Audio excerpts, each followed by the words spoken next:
Welcome back. I am Michael Welch, and this is my podcast. Thank you very much for tuning in. Of course, I had the two-part 2022 college football season review that turned out to be a lot longer than I expected, so thank you if you listened to that whole saga in that two-part forum that I had there. Now, my top 25 I have locked and loaded to go. The top 25 AP poll is about to drop tomorrow as I'm finishing recording this. I believe it's tomorrow, Monday. And so you'll already have it for a week by the time I have this scheduled to go up. You'll already know, but this is my top 25. I'm sure it'll deviate a little bit. Now, for the most part, top 25s are about 50% wrong season to season from the preseason poll, simply because you take the teams that finished the last year strongly and pretty much roll them over, and that's how the Associated Press pretty much does it, and the coaches poll mostly follows, which would make sense for the most part, except that we do have some variation. A lot of returning production doesn't necessarily mean a whole lot if it's not great returning, productive players returning, and some things change. So it's worth taking a few shots on teams that you think will develop and keeping an eye on especially the quarterback position and other key spots here. So here are my top 25 preseason for the college football 2023 college football season. So let's start right at the top, and some combination for everybody. It's going to be either Georgia, Michigan, Alabama, and Ohio State, the top two, presumably SEC and Big Ten teams, the two best conferences right now. Of course, we're starting to really congeal into two mega conferences as it is anyways, but that's a future conversation. So right now, that's the four teams at the top of everyone's list, with Georgia obviously being the clear number one. And I took a second and looked at that, and I figured, hey, Michigan's got J.J. McCarthy coming back at quarterback. He's got a lot of experience after last season. I assume that the smart move is to get him more involved throwing the football earlier in the season, even when Michigan doesn't have to, just to have a little bit more confidence in that arm. Of course, he threw the ball against both Ohio State and TCU, but he's going to be one of the better quarterbacks in the country coming into this upcoming season. They have a great offensive line who won the award for best offensive line group in the country last season. Great returning group. 13 starters overall returning for the team. Blake Corum and Donovan Edwards are back at running back. Cornelius Johnson back at the wide receiving position. The front seven should be strong again. The linebacking core will be a strength. The corners look like they're going to be a young group, but Will Johnson should be a lockdown at that position. They're kind of going to figure things out a little bit as they work through an easy part of the schedule. They did have difficulty with a few defenses last year in Iowa, Maryland, Illinois. Certainly Georgia, on the flip side, had a few problems going through Missouri last year. They're replacing a whole bunch of pieces as well. They're going to have a new quarterback in Carson Beck, presumably stepping in. They lost their top two receivers last year, but it sure seems like the strength is going to be to Michigan at quarterback initially. At wide receiver for Michigan will be a strength. It looks like at offensive line, it'll be a strength. Brock Bowers, the tight end for Georgia, is going to be one of the best skill position players in the country, you'd think. So advantage there for Georgia. They're going to reload in the front seven, certainly, but why can't Michigan compete with that? The defense, again, churning through talent. They're the easy pick to repeat again 3 times in a row. They're going to have veterans in the secondary. That might be an advantage. A great defensive end in Michal Williams. But I'm not sure that Michigan doesn't have the more proven, better roster talent right now, even with all the top recruits that Georgia has. Both will have easy schedules throughout the deal to start out with. Georgia's right now is just crazy. Georgia starts out with UT Martin, Ball State, South Carolina at home, then UAB, heads to Auburn to play a road game, home against Kentucky, then they play at Vanderbilt, home against Florida, home against Missouri, home against Ole Miss, at Tennessee, and at Georgia Tech. I'm not sure which of those games. At Tennessee might be the most difficult game on the schedule. They'll be ranked in the preseason, certainly. I'm not sure that any other of these teams will. Maybe South Carolina, if voters are feeling particularly strong on that group. But Kentucky's got to figure some things out. Florida's got to figure out a whole bunch of stuff there. But Georgia's going to have a real easy schedule. Of course, it really comes down to the SEC championship game. And once you're in the playoffs, can you win 2 games once you're there? But I think Michigan can certainly hang in there. They open up at home against East Carolina, UNLV, Bowling Green, Rutgers. They play at Nebraska, at Minnesota, home against Indiana, at Michigan State, home against Purdue and a new coaching staff. Then play at Penn State, at Maryland, home against Ohio State in a tougher 3-game stretch. But if they can beat Penn State and Ohio State, which is more difficult than Georgia's schedule still, then they have just as good a shot as anyone in making to the national championship title game and winning it. Now, you're playing the odds here if you were putting Georgia 1. I am not. I'm going to say Michigan wins the national championship, and I'm going to say Georgia is second in the country in my preseason poll. Michigan 1, Georgia number 2. I just think Michigan can do what it needs to as a better front seven. They can rush the passer. I think they'll figure out the secondary. I think J.J. McCarthy will be one of the best quarterbacks in the country. Of course, Caleb Williams is still in the mix. Drake May will have to be great with his team's horrid defense. But I think he'll open it up a lot more, throwing the ball, even when he doesn't need to, and be prepared. He showed a lot against Ohio State, showed a lot against TCU, although he had a couple turnovers in that game. I think that's a growing experience. They'll be able to run the ball. I don't know what Georgia will be able to do offensively than Michigan, and I'm not sure that Michigan's defense won't be able to stop a team like Georgia. It's just winning the other big games in order to get there, and I certainly think they have the better personnel. So I have Michigan winning the national championship. I have Georgia 2, which is just the easy thing to do to put Georgia number 1, right? Teams that have had the opportunity to win a third national championship in a row are 0-13.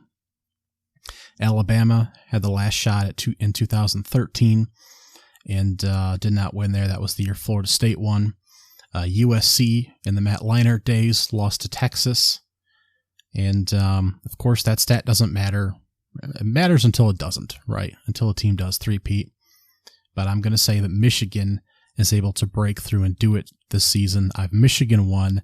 I have Georgia number 2. I have Ohio State number 3. Again, the wide receiver talent here is going to be absolutely bonkers. Marvin Harrison Jr. could win the Heisman, and Emeka Egbuka and Julian Fleming are both back. But as you remember, 3 wide receivers from the top 10 in a lot of statistical categories receiving last season for Ohio State. They could do it again this year. Now, Kyle McCord will presumably be the quarterback there. They have 12 starters back. Altogether, I think Georgia has 13. So again, reloading, but that's the case with some of these top teams. And the offense should be just dominant. A fleet of running backs. Travion Henderson is supposed to be a star for that team going into his 3rd year now. But Micah Williams was stealing carries because he was such an excellent back. Dallin Hayden. Just a fleet of running backs there. The defense improved last year under Jim Knowles, who they swiped away from Oklahoma State, but looked rigid and had problems against Michigan. Obviously fell then on the missed field goal against Georgia, but had an opportunity to beat Georgia. They had an opportunity to beat them, as did Alabama against Georgia 2 years prior, and fell short. So I don't think Georgia is just a juggernaut, although there is a discrepancy between them and about 125 of the 132 teams in Division I ball with that roster talent. But I think Michigan can beat them this year. So I have Michigan 1, Georgia 2, Ohio State number 3. Some transfers are going to check in at some important positions as well on the defensive end, and they're going to need some playmakers to hang with Michigan. I'm not quite sure they're there. I really like what Michigan's got going on. My number 4 then is going to be Alabama, and I thought long and hard about kicking them out of that spot. The Tide returned 10 starters. Jalen Milroe has experience at quarterback. They also took Tyler Buckner from Notre Dame in the spring, along with his offensive coordinator. They're replacing both coordinators. Tommy Rees coming over from Notre Dame there. Kevin Steele is back in. He was the defensive coordinator back in 2014. He's taken stops at LSU, Auburn, Tennessee, Miami. They've got a couple corners that are set there. Mr. Kool-Aid and Terrion Arnold. A couple receivers, and Emmanuel Henderson Jr., a former running back convert, and transfer from Malik Benson, are hopefully going to soup up that spot there. A fleet of running backs, a lot more talent on defense. They obviously had a lot of problems last year and still managed to punch out Kansas State at the end of the season and managed to, they played a lot of close games, won a lot of close games, lost a couple last season. This year, they have Texas again, a game they won last season at the very end there on that field goal. But they'll get Texas again this year. The schedule as it plays out: Middle Tennessee, Texas at their place, at South Florida, Ole Miss, at Mississippi State, at Texas A&M, which is always difficult. Texas A&M beat them 2 years ago. It was a one-possession game last year. Arkansas, with one of the better quarterbacks in the country in KJ Jefferson. Tennessee, LSU, all home games. At Kentucky, Chattanooga late, and at Auburn. So every year you can look at their schedule and say, well, if they struggle, there's like 5 teams they could lose to. Texas, Ole Miss, Mississippi State's going to be starting like 20 seniors this year. Texas A&M, Tennessee, LSU. Even Auburn with Hugh Freeze at the coaching helm there is going to be a better football team. Lots of games they could possibly lose, but again, it's Alabama. Just a lot of sliding doors there, but I have them back up there at number 4. This could be another 2-loss team by the time they play, I don't know, Tennessee, 2/3 of the way through the season, but then they could mop up LSU, Kentucky, Chattanooga, Auburn. So that's why I can go for Alabama. Again, they had a game last year where they had the most penalties in Saban's tenure. They didn't have a lot of wide receiver depth or assistance there, and I think that he's going to get a lot of things fixed here with 2 new coordinators and things figured out there for Alabama. So they're in my 4 hole there. Number 5, I have Clemson winning the ACC. They're returning most of their guys. Cade Klubnik will officially take over the starting quarterback position, have an opportunity to play after 2 iffy starts last year. He'll have a veteran line, Antonio Williams and Bukes Collins at receiver. Will Shipley back at wide receiver. He's a big deal and can really carry the offense if there's troubles there. The defense returns its entire secondary, I believe, at this point, and health has been a big problem there. They were very banged up last year, but they should have a lot of experience, a lot of talent. Quarterbacks, again, a question mark, but it is for a lot of teams. I think one of the narratives heading into this season is that a lot of the top teams, Ohio State, Georgia, Clemson, who am I missing? Alabama. All these teams, they're all having quarterback turnover. We're not sure what's going to happen here. Well, may I remind you that just 2 years ago, we had the same conundrum. C.J. Stroud was in a battle for starting quarterback position at Ohio State. We didn't know who was going to start there. DJ Uiagalelei was at his first start for Clemson. We wasn't sure what was going to happen there. We had a new starter in J.T. Daniels at Georgia, brand new to the position, and Bryce Young was going to start for Alabama, who was a top team, of course, at the time. So we've had this where 4 or 5 of the top 6-7 teams are all starting new quarterbacks just 2 years ago. So that's one narrative that I've heard out there that's just something that's happened before, very recently. So that's kind of preposterous. And for the most part, all these quarterbacks, there might be 1 or 2 him or hers that take a second to get going, or one of them that might not pan out. But for the most part, the talent will shine, as most of these guys are top recruits, all of them, and a lot of the talent around them is top as well. So not too worried about that, but we are going to have to get familiar with new guys under center for these top programs with single digits next to their program name on our televisions. Clemson's schedule isn't without its pitfalls. They open up at Duke and quarterback Riley Leonard. He's solid there. That'll be a great game to open up on ESPN at 8 o'clock on September 4th. Then they play Charleston Southern and Florida Atlantic at home. Then they get Florida State in there. Now, it's tough that the Seminoles have to play on Clemson's home turf there at Death Valley. Of course, home advantage makes a big difference in these big games. But they will get the Seminoles in there early, which can make a big difference in the conference. At Syracuse is next, home against Wake.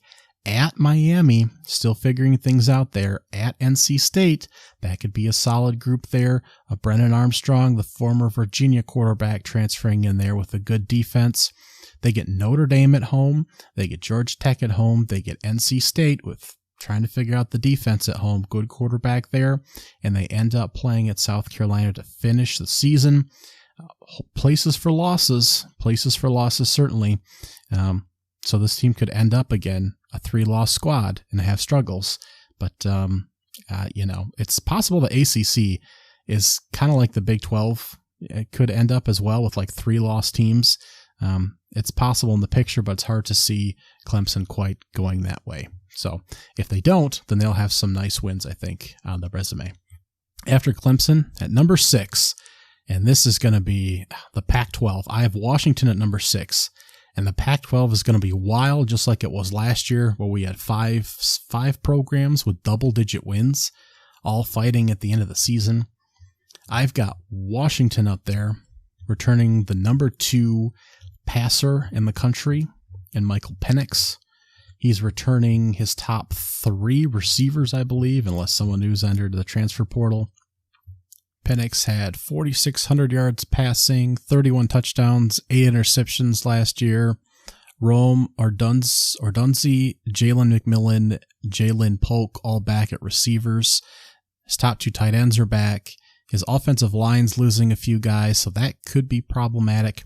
8 starters are back on defense, though. Braylon Trice should lead that group and can produce pressure and turn the ball over on the defensive line. So if they're better on defense and that offense is still clicking, they're going to do a whole lot of damage up there in Washington. Cool stadium, too, right on the water. I've been up there in that area and walked around that stadium at least. Not been in it, but been around it, and that was pretty cool. So rooting for Michael Penix, the former Indiana Hoosier, there in Washington. And again, the Pac-12 is going to be a crapshoot, but I've got them at the moment locked into my 6th spot. Now their schedule here: Boise State, Tulsa, at Michigan State. That is their non-conference because they play a 9-game conference. So Boise State's could possibly win the Mountain West. I don't have them in my top 25, although I considered it. They did lose the Mountain West Conference Championship game last year, but won all their conference games in the normal season there. That should be a good game, but it is at their place. Tulsa always plays pretty feisty. Michigan State's going across the country and figuring out a whole bunch of things on their roster, but not a bad looking schedule on the non-con. For the conference schedule, home against Cal, at Arizona State, which should again do damage. They get Oregon at home against Arizona State, which is feisty again last season, at Stanford, at USC, home against Utah, at Oregon State, home against Washington State. So again, these tough teams, they get Oregon and Utah at home and then go and play at USC and at Oregon State. It's going to be a tough schedule. Who knows who's really going to pan out from the Pac-12. But again, they might have one of the better rosters. I've got Washington up there at 6. My number 7 team is Penn State. So I've got 3 Big Ten teams in the top 7. Sean Clifton moves on, but Drew Aguilar could be the difference maker at quarterback for this squad. The big 6'5" sophomore got playing time in several games last year. Didn't look awful. Nicholas Singletary Singleton and Katron Allen, both the true sophomore running backs, are back behind a returning offensive line. They combined for 1,900 yards, 22 touchdowns between the two, and I think they left a lot more on the table. They could be better this season. The receiving group needs some more weapons. They're not exactly there, but if something kind of materializes, Drew Alliger could make some things happen there. At least the offensive line is going to be really good, and the running backs are going to be phenomenal. The defense was top 5 in a lot of advanced defensive statistical categories, at least in Manny Diaz's first season back at defensive coordinator, and they'll have a lot more pieces coming in there. The defense is going to be good. The team is going to be great. They could be a playoff team if they sneak past Ohio State or Michigan into the Big 12 Conference Championship game. I know a lot of people are already talking about what if each team, wins one game in the round robin there. That could happen. Could be very interesting. And Drew Alliger stepping in could be one of the better quarterbacks in the Big 10. It's not a conference with a lot of talent on the board at that position, unfortunately. Their non-con starts with West Virginia at home, then Delaware. Then they play at Illinois, home against Iowa. Two of the teams from that other side, the West Division schedule. The divisions will be going away soon, thank God. Home against West Virginia, home against Delaware, at Illinois, who's retooling a bunch of pieces there, but should be good defensively. Home against Iowa, who's undergoing a number of changes as well, but has a real quarterback. That could be a challenge. At Northwestern, home against Massachusetts. At Ohio State, October 21st, home against Indiana. At Maryland, home against Michigan, home against Rutgers, at Michigan State. So they're going to split that Ohio State-Michigan home-away game again. It's going to be great. Going to be great football. But at Ohio State, middle of the season there, and home against Michigan on November 11th. That's already a noon game.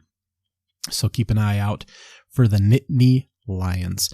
My number 8 team is Texas. There we go. Longhorns are coming up here. Huey Ewers is back at quarterback, or Quinn Ewers as his name is. He had a 58 completion percentage last year, 15 touchdowns, 6 interceptions. He kind of looked like he needed some work to move to a top-tier quarterback, but you're going to hear all about how great he is, I am sure. But he got hurt in Game 2. If you remember, 2 years ago, he was at Ohio State before he transferred to Texas. He was an early enrollee, only played a little bit sparingly in backup time. So his resume is really not very strong, but all we've heard about is how talented he's going to be for two seasons and 3 off seasons. So he still needs to show a little bit there. Malik Murphy is still a top recruit, big-armed, dual-threat quarterback that stayed behind him and stayed on the roster, even as Arch Manning, the true freshman, has came in as a top recruit who's cooling his heels in the background as well. So we got 3 quarterbacks here who would certainly like playing time. Supposedly Arch Manning, it's assumed that he's agreed to not necessarily walk in as a true freshman quarterback starting spot, understanding that he would have to fight for the position because they don't want to lose him to the transfer portal. So he's hanging out there, Arch Manning, ready to take over. But there's another quarterback there, Malik Murphy, hanging out, and Quinn Ewers. A lot of talk about him, and he's got the starting position, but there's 2 guys ready to take it from him. Xavier Worthy is a top receiver, getting some dark horse Heisman buzz. Jordan Whittingham is great at the receiver position. Isaiah Neyor is coming back as well, transferring in for that receiving core. The offensive line is mostly back. They're reloading at running back after Bijan Robinson and Roscoe Johnson goes to the NFL. 6 guys are back on defense. Transfers are coming in to fill up the holes. They were number 1 in pressures last season, and so the defense can really get things going there. Only 71st in sacks, though, so they need to actually get home. So I would just say this team is going to be the prohibitive favorite to win the Big 12, and they should be, especially with the offensive talent, but they still need to really show they can get there. The schedule is home against Rice, at Alabama, and home against Wyoming in the non-conference. Then they play at Baylor, home against Kansas, home against Oklahoma, That's a Red River rivalry game. At Houston, who's new to the conference. Home against BYU, home against Kansas State. At TCU, at Iowa State, home against Texas Tech, who's a dark horse team, great quarterback, good defense, a lot of things going for Texas Tech. Newcomers, Houston, BYU, Central Florida, and Houston to the Big 12 Conference.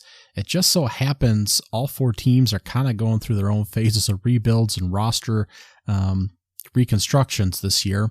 Otherwise, that'd be four valuable members really coming in, and you'd get to see a live action model of top non-Power 5 teams being inserted into a Power 5 conference. What would it look like? Well, all four teams are really going through some changes right now. Cincinnati, the fourth team, BYU, Cincinnati, Houston, and Central Florida, and they're going to be in rough shape this season. West Virginia is going to be in tough shape as well. Oklahoma State lost a lot of transfers, but we know that team always wins a lot of football games. Just a lot of teams in transition. Again, the past 2 years have had participants that we didn't necessarily expect.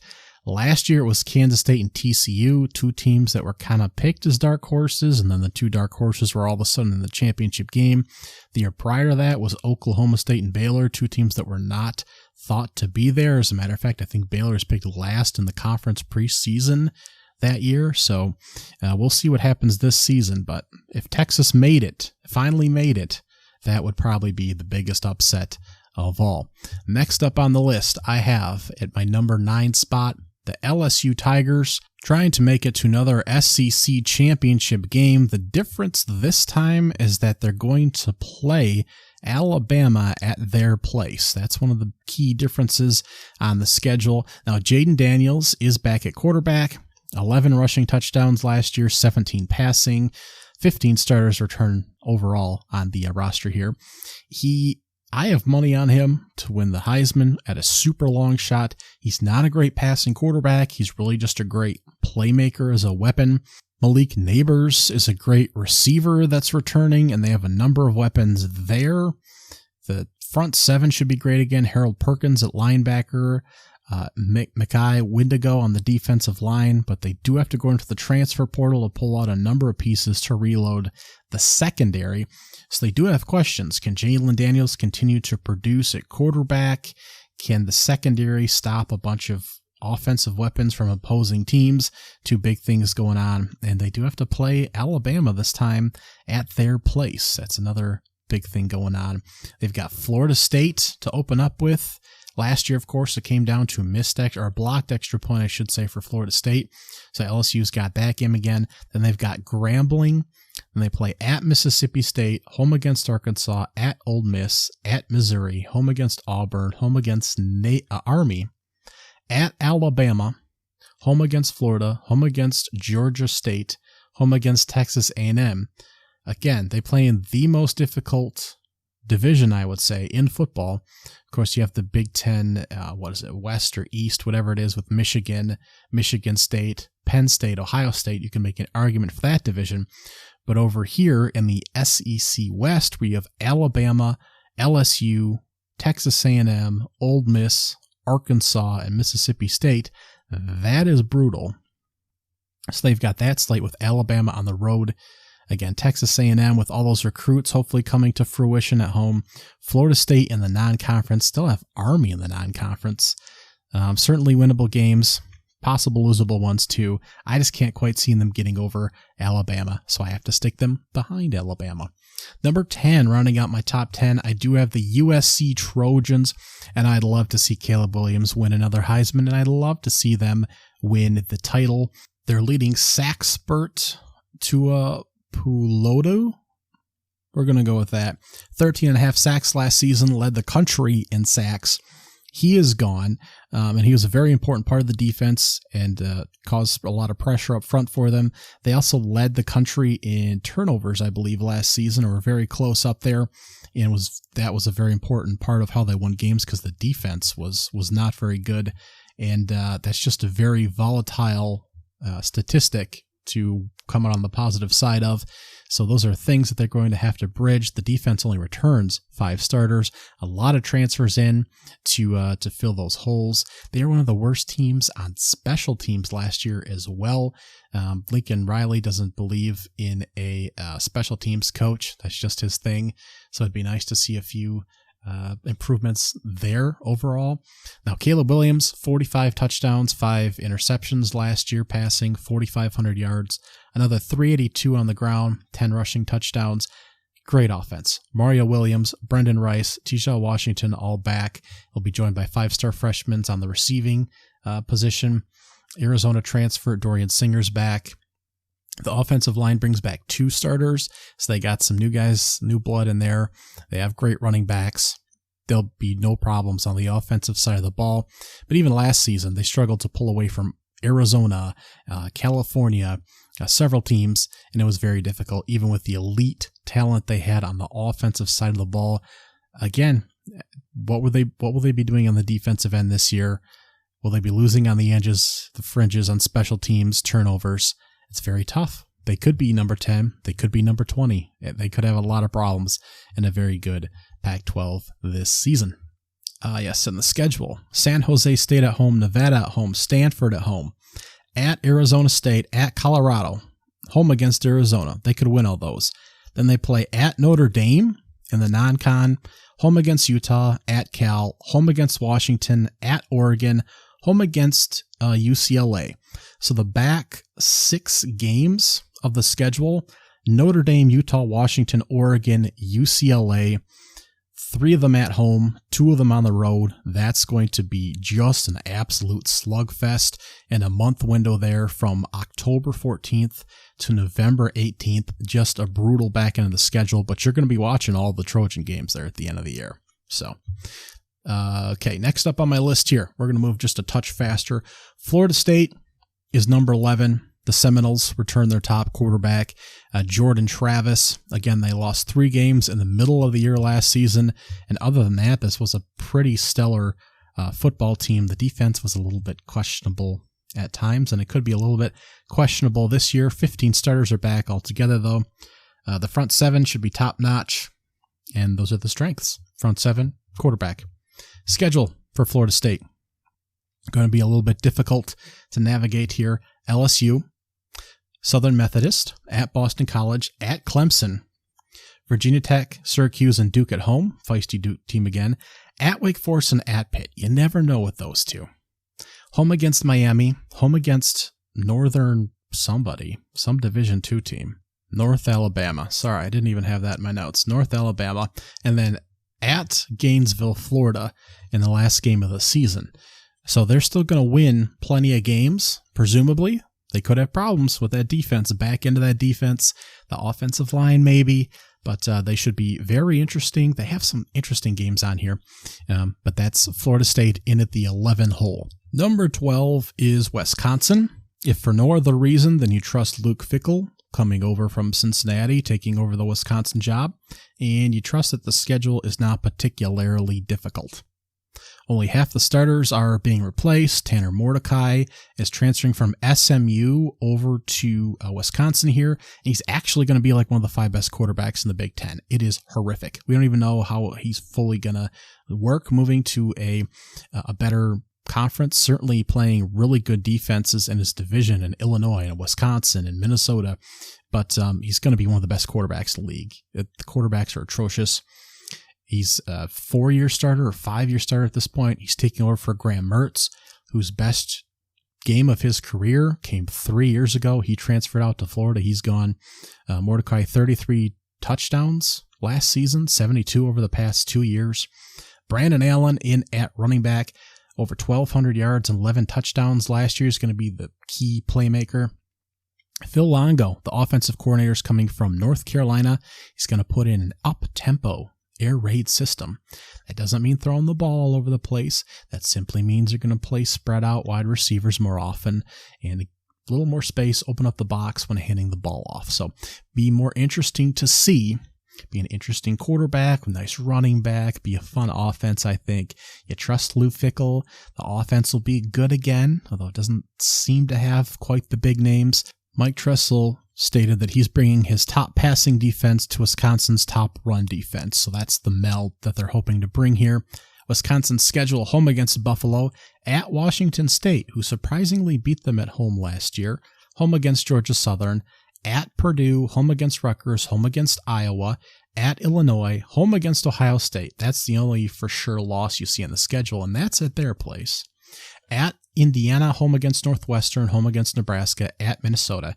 Tell me how this team doesn't grab 10 wins again. Certainly in play for the Badgers. For 13 and 14, we go back to the Pac-12. I have Utah and Oregon. Number 13, Utah, back-to-back Pac-12 champions. Cam Rising back again at quarterback, 16 starters back altogether. The red zone defense needs to be better. Was one of the worst in the country last year. 30 touchdowns given up in 43 trips. That's not great. Top tight end Kincaid has gone to the NFL, but they should have several guys back. They should really be good on both sides of the ball altogether. Keep recruiting top guys in there. Keep getting top results. But again, the top is going to be very competitive. The schedule: home against Florida, at Baylor, home against Weber State, but that is a tough non-con, Florida and Baylor. Home against UCLA, at Oregon State. That's a tough 5-game opener. Florida, at Baylor, Weber State, home against UCLA, at Oregon State. Then they play home against Cal, at USC, home against Oregon, home against Arizona State, at Washington, at Arizona, home against Colorado. That is brutal. That is a brutal stretch. Next up then I have Oregon. Bo Nix is back. Most of his skill guys are back. The offensive line's being replaced. They had the most passing plays of 50-plus yards last season. Bo Nix led all quarterbacks in rushing. He had 14 rushing touchdowns as well. He was second in the country in completion percentage at over 71%. He was hurt for a few games as well. He only had a one rushing play, I think it was in the Utah game, and that was to pick up the first down conversion rate on a third down to end the football game and run out the clock. The defense struggled, like a lot of these top Pac-12 teams, but they brought in a lot of transfers and will blend them in with their 8 returning starters on that side and upperclassmen depth and experience to try and make things work there. Now their schedule is going to be Portland State, at Texas Tech, and home against Hawaii. Much easier spread there. Home against Colorado, at Stanford, at Washington, home against Washington State, at Utah, home against Cal, home against USC, at Arizona State, and home against Oregon State. A little bit more spread out. Tough road games, Washington and Utah, home against USC and Oregon State. Much easier non-conference schedule, but I think Utah State is, if they win a few of these games, they're going to be up a little bit higher in the rankings. And the conference split games at USC, Washington, and Oregon State, and home against UCLA are going to be brutal. Perhaps I should flip-flop these, but I'm going to have Utah at number 13 and Oregon at number 14. My number 15 team is going to be Oklahoma, and I haven't quite sold myself on this, but some teams got to finish second in the Big 12 conference, and I went with the Sooners. Brent Venables there in year 2, an experienced quarterback in Dylan Gabriel. He was hurt and missed several games last year, including the blowout losses to TCU and Texas. They would have been better, presumably, with him under center. New running back in place of Eric Gray and Mims, out as well. 1,000 yards, 20 yards per carry. He's in the NFL. The defense returns 7 guys, though that'll presumably be better. And just trusting that they will have a better group there as they improve their skill position players and their front 7 as well. Their schedules: home against Arkansas State, home against SMU, at Tulsa. Then their conference play begins at Cincinnati, home against Iowa State. Those would be winnable games. Then they play Texas in the Red River rivalry, home against Central Florida, at Kansas State. That's going to be very good offensively with Jalen Daniels, questionable on defense, at Oklahoma State, home against West Virginia, at BYU, home against TCU. It's going to be a winnable slate for the Oklahoma Sooners. At my number 15 slot. At 16, I have the Tennessee Volunteers, and I hemmed and hawed on them quite a bit as well. Do I trust Joe Milton and his big arm throwing it all over the dang place out there? Are they actually going to win football games? Is he not going to be very good? I have no idea. He couldn't stick it out at Michigan. He lost the starting job to Hooker. His accuracy is questioned, but he looked decent in the last game of the year. Against Clemson last season, he can hit a blimp from midfield. Will it translate to wins? They have half their starters back on offense. The offensive line, a couple receivers back. Hyatt's $15, $15, 15 touchdowns. That turned into touchdown dollars. They're all gone. Tillman's gone as well, so those top two receivers. Brew McCoy from USC. The USC transfers back and should be the number one. The passing defense was horrible last season. 127th in yards allowed. That was not great. The starters are senior heavy. The depth is young, so that might be thin there as well. Can the defense make stops? Will Joe Milton elevate? I think there's a lot more belief in the coaching staff than the players right now, but this team will definitely be ranked. They open up with Virginia and Austin Peay at home. Then they play at Florida in the Swamp.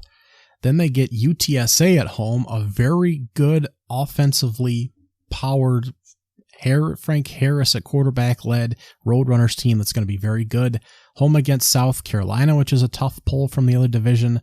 Home against Texas A&M, so they start with 5 of their 6 games at home to start with. Then they play at Alabama, tough pull on that side. At Kentucky, home against UConn, at Missouri, home against Georgia, home against Vanderbilt. So they're going to have some tough games in there. I'm not super sold on this team yet. Interested to see how they'll perform, though, starting in week 3 against Florida in the Swamp. Number 17, we're going back to the Big 12 for Kansas State, who won the Big 12 Conference Championship last year. A top 15 rush offense returns. Its offensive line. Will Howard, who had 15 touchdowns and 4 interceptions last year, is back under center after being a partial starter. He looked pretty good, but they're losing some guys. They're losing their top running back.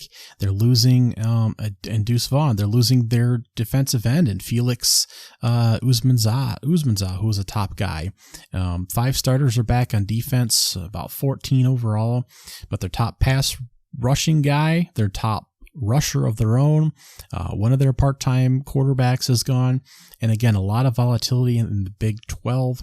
I just find it kind of difficult to say they're just going to be back in the conference championship game again. I find that very difficult to see. They open up against Southern Missouri, then they play Troy, they are at Missouri, then they play Central Florida at home, at Oklahoma State, at Texas Tech, home against TCU, home against Houston, at Texas, home against Baylor, at Kansas, home against Iowa State. Easy to say that they have a winnable schedule again, but they do play at Oklahoma State, difficult place to play, at Texas Tech, difficult place to play, at Texas, at Missouri.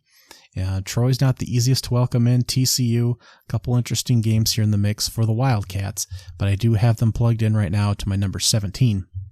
At number 18, and it's probably a mistake, I have the Notre Dame Fighting Irish, a team that always manages to finish somewhere in the top 15, which is really wild when you think about it.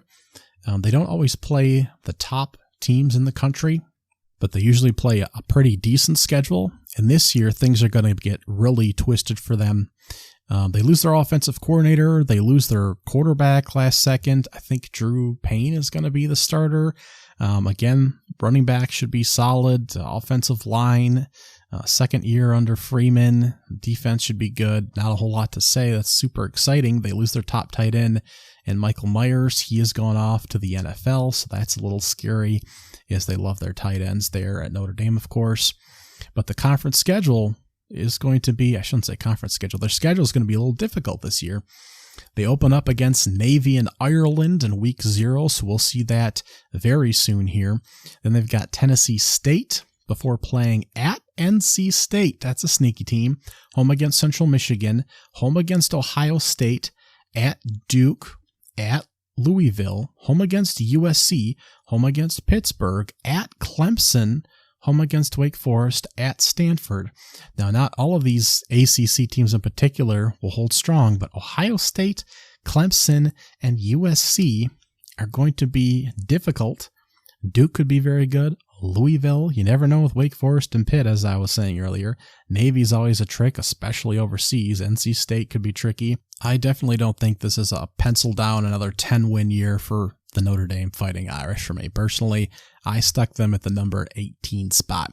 Number 19, we go back to the SEC because when in doubt, put in an SEC team. Texas A&M has certainly got to have something pan out this year, right? They've actually dealt with injuries for a couple years. The quarterback position's been a little iffy.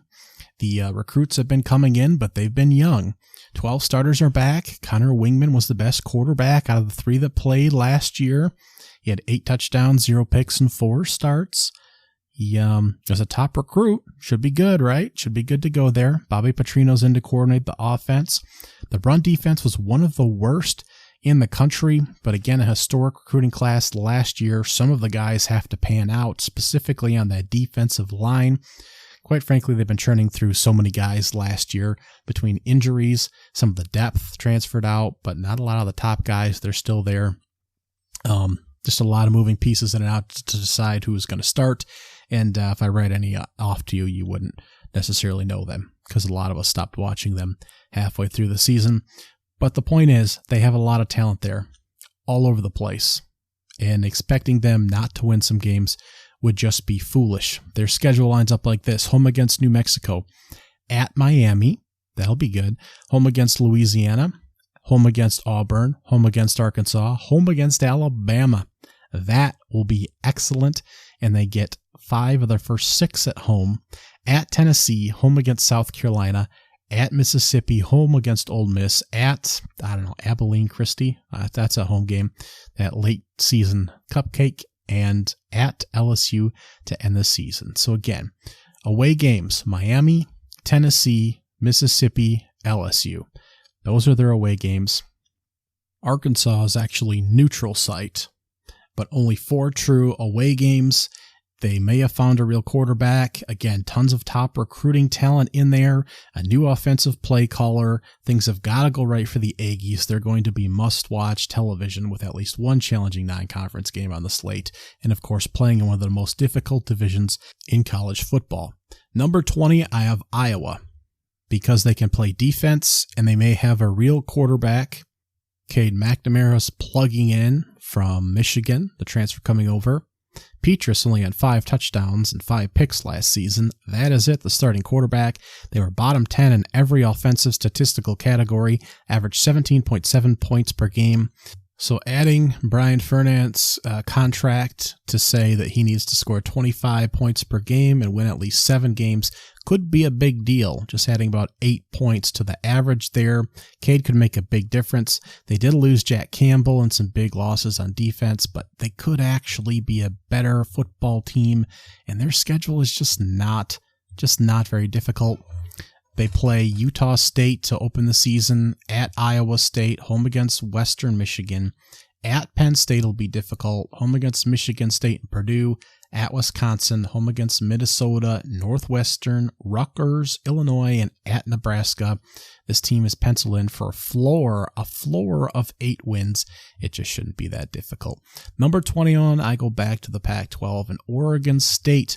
Again, a powerful defensive team last year, which is a rare thing to say about the Pac-12, that was absolutely shot in the foot with its complete lack of a quarterback at all. Lost 1-possession games in which it had multiple turnovers at the quarterback position.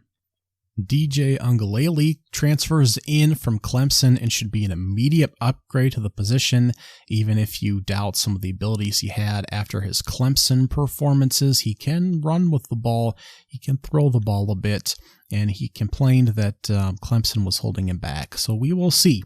We'll see what he can do. The offensive line's back. They're replacing some skill guys, but there should be just an upgrade there at the offensive position with simply no turnovers and an efficient arm, if nothing else. On defense, the front should be great. The linebackers are making some replacements. So is the secondary, which is not where you want to be in that conference. But this team could actually make a step forward with just a competent offense and putting at least a few pieces back together in the back end of the defense. The schedule for them is difficult, like it will be for most teams in that conference. That's why I have them towards the back of the rankings. They're at San Jose State, home against Cal Davis, home against San Diego State, who couldn't score a touchdown to save their lives last year. At Washington State, home against Utah. At Cal, home against UCLA. At Arizona, at Cal, home against Stanford, home against Washington, at Oregon. So, home against Utah, home against UCLA, home against Washington, at Oregon. Get most of those more difficult games at home. They were 105th in passing offense last year. That's difficult. That's a difficult way to win. They are much better, top 25 in some of the statistical categories on defense. They held opponents to 20 points per game last year. That may not quite be the number this season, and they did manage to score 32.2 points per game last year, which was 37th in the country. But again, bad quarterbacking, that could actually go up with a competent back. So it'll be interesting to see what the Beavs can do this upcoming season. Right now, they're at my 21 spot. At 22, I slotted in Louisville. They're not returning a lot of production, but they led the country in sacks last year with 50 of them. They have a new head coach there, Brian Brom, coming over from Purdue. He just seems to know how to coach guys up. He's got a transfer quarterback from Cal, Jake Plummer, who was seemingly underutilized on a bad football team last year. So it seems like we may have an underrated quarterback, a competent coach, a defensive group that, although lost a lot of pieces, was really good last year in getting home and getting to the quarterback. And it just seems like they're going to have a good coaching staff there to continue to build upon that and put some pieces in place on offense. And also, the schedule is horrid. Home against Georgia Tech, home against Murray State, home against Indiana, home against Boston College, at NC State, home against Notre Dame, at Pittsburgh, home against Duke. Those 4 games will be difficult. Home against Virginia Tech, home against Virginia, at Miami, home against Kentucky. I mean, the floor for this team is a bowl game. That's if the bottom falls out. An accident would be 8 wins, and you can push towards 10 pretty easily. So the Louisville Cardinals sneaking in. Not sneaking in. I mean, they're at my number 22 spot. At number 23, I have UTSA, and I'm going to really enjoy watching this team moving from Conference USA to the American Conference. Of course, the American Conference in turn loses about 3 of its top teams to the Big 12. They're going to be competing with Tulane to win the conference. Tulane's going to be a lot of focus on the defensive side of the football. That's how they're going to win primarily a lot of their football games. And UTSA is going to blow the hell out of people on the offensive side. Frank Harris is in year 7 after his extra year of eligibility, injuries, different things like that. They might have the top 3 receivers in the conference.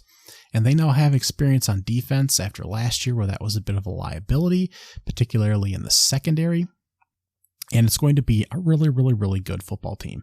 If you haven't watched them much, they did play Houston and Texas Tech last year in good games. They played multiple overtime games early before they got into Conference USA, where they didn't play a lot of big names. But they'll still get some good games this year. They open up at Houston, home against Texas State, home against Army, at Tennessee, at Temple, home against a good UAB team, at Florida Atlantic, home against Eastern Carolina, at North Texas, home against Rice, home against South Florida, and at Tulane to end the season. There's no divisions in the American. The top 2 teams will go to the conference championship game. Eastern Carolina, I think, has lost some production, but that's a good football team. North Texas can do some damage. UAB is a decent squad. So I'm excited to see the UTSA Roadrunners as one of my small screen watches, as I call it. It's one of the smaller teams to keep an eye on throughout the season. At number 24, I went back to the ACC with NC State, a team that I think can roll up some wins next year.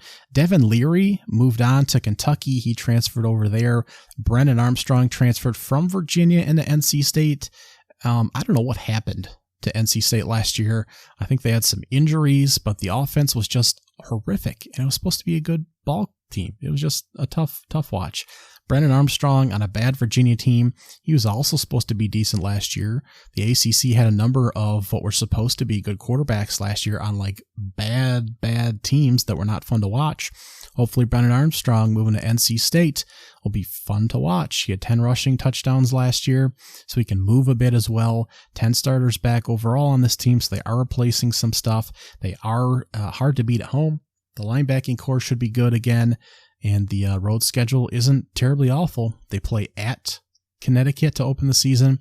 Then they get Notre Dame at home at noon on September 9th on ABC. That'll be a big game. Home against VMI, at Virginia, home against Louisville, home against Marshall, at Duke, home against Clemson and Miami, at Wake Forest, at Virginia Tech, home against North Carolina. So a few tough games in the mix there. Home against Notre Dame, at Duke, home against Clemson, home against Miami, home against North Carolina there. They could win some big games there. And finally, number 25, TCU, Texas Christian, is replacing a whole bunch of stuff, of course, after last year's run. But the starting quarterback that was originally supposed to have the job last year, Chandler Morris, is back after an injury that put him down. So you have to think that he's going to be a nice productive piece to lead that offense.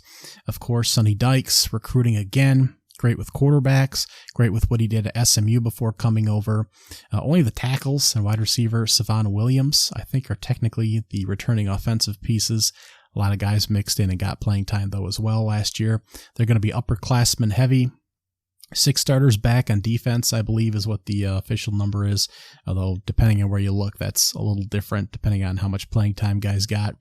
And it's more trust in Sonny Dykes and the fluidity of the Big 12. Again, I think Texas Tech, I don't know if they'll be ranked. They'll be in the mix. Good quarterback there and some pieces. But I'm going to go with TCU in my number 25 spot, which would technically be my 4th place finish in the conference. Their schedule, home against Colorado, that'll obviously be a big game against that team. And Deion Sanders in his debut, home against Nicholls State, at Houston, home against SMU, home against West Virginia, at Iowa State. They could clean sweep all those games. Home against BYU, even if they're not great, they could run through all those games. At Kansas State will be a challenge, at Texas Tech, home against Texas, home against Baylor, at Oklahoma. That back half of the schedule could be very brutal. There are other teams I considered, of course, for my top 25. Illinois I was looking at. Tulane, although I liked UTSA a little bit more. Maryland with the real quarterback there, and Tua's brother, Tugaloa. Miami will be in the mix in the ACC. I think the whole middle of that conference could be up in the air. Some of those teams don't play a whole lot of defense, and some of them are going to struggle on offense. Ole Miss and Mississippi State, I have them finishing below Texas A&M and LSU and Alabama. And out of my top 25, Boise State I think could be good next year. Win 10 games, maybe 11, but they're not going to be a powerhouse team there in the Mountain West. Texas Tech, UCLA were in the mix for me. South Carolina, I think that whole division of the SEC there behind Georgia is questionable if Tennessee is not dominant. I don't have a lot of belief in Kentucky, particularly replacing the quarterback. Problems with the offensive line last year, just not super sure about some of the replacement pieces. Vanderbilt's trending up, but trending up looks like 6-6 for them. Missouri, if they can get a good quarterback in place there, the defense is always great.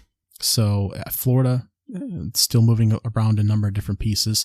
So after Georgia, if Tennessee falters, South Carolina, the next team up there with Spencer Rattler, that may be the case. That could be a really good ball club there.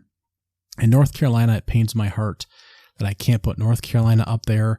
I love watching Drake May, kind of the surprise last year, a top recruit, but replacing a really good player in Sam Howell, who went on to the NFL.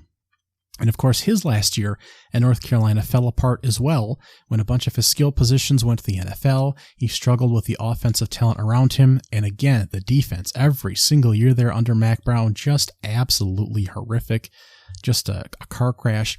And North Carolina's schedule next year, home against South Carolina, home against Appalachian State, who almost beat them last year, home against Minnesota, at Pittsburgh. They could be 0-4 to start the season, or 1-3, and not be like a bad team. Home against Syracuse, home against Miami, home against Virginia, at Georgia Tech, home against Campbell University, home against Duke, who's going to be in the same position that they're in, at Clemson, and at NC State to finish the season. There's like 8 losable games in here for North Carolina. This team could struggle to go to a bowl game with the second best quarterback in the country behind Caleb Williams. So one more time, my top 25 looks like this. I have 4 ACC teams. Clemson's 5, Florida State's 11, Louisville's 22, NC State's 24, 5 in the Big Ten, 1 Michigan, 3 Ohio State, 7 Penn State, 12 Wisconsin, 20 Iowa, 4 in the Big 12, 8 Texas, 15 Oklahoma, 17 Kansas State, 25 TCU. I have 5 in the Pac-12, 6 Washington, 10 USC, 13 Utah, 14 Oregon, 21 Oregon State, 5 in the SEC, which is probably too low, 2 Georgia, 4 Alabama, 9 LSU, 16 Tennessee, 19 Texas A&M, and 2 non-Power 5 teams, number 18 Notre Dame, which is probably too low in the rankings. They always end up higher than that. And number 23 UTSA. Again, I'll walk through the teams that had a shot and might end up higher. And there's always some team on left field that ends up worming their way up there, like a Washington State or maybe a Michigan State or something like that. So again, I have Michigan number 1 winning the national championship, 2 Georgia, 3 Ohio State, 4 Alabama. Then I have Clemson, Washington, Penn State, Texas, LSU, USC rounding out my top 10. Florida State, Wisconsin, Utah, Oregon, Oklahoma, Tennessee, Kansas State, Notre Dame, Texas A&M, Iowa rounding out my top 20. Oregon State, Louisville, UTSA, NC State, TCU, hanging on to the top 25. And that is my preseason guesses here, throws at the dartboard. Thank you very much for checking in, and we'll tackle my top 10 TV watches coming up here later in the week. Thank you.